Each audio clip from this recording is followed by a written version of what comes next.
Hello guys, hair is part చెప్పాను కదండి అనుకోకుండా ఊరు వెళ్తున్నామని. మేమైతే పెద్ద తిరుపతి వెళ్ళాలని ఎప్పటి నుంచో అనుకుంటున్నాం, అది అవ్వలేదు. సో అన్ఎక్స్పెక్టెడ్గా చిన్న తిరుపతి అయితే వెళ్తున్నాం. ద్వారకా తిరుమల గుడివాడ రోడ్లు ఎలా ఉంటాయో వర్షం వస్తే గుడివాడ పీపుల్కి తెలుసు ఆల్రెడీ. అసలు విజయవాడ రోడ్లు అయితే దారుణం ఉండి అస్సలు అనుకోలేదు ఇలా ఉంటాయి.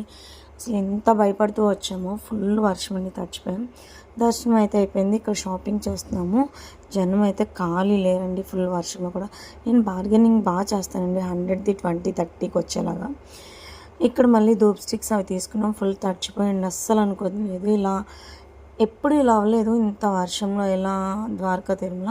ఇక్కడ గోమాతకి మేత పెట్టిస్తున్నాను మా పిల్లలతో. మనీ పే చేయాలండి దానికి. ఇంకా లాస్ట్గా చక్కెర పొంగల్ తినేసి బయలుదేరిపోయాం. జర్నీలో ఫుడ్ తింటాం, నాలా ఎవరికి ఇష్టమో కామెంట్ చేయండి.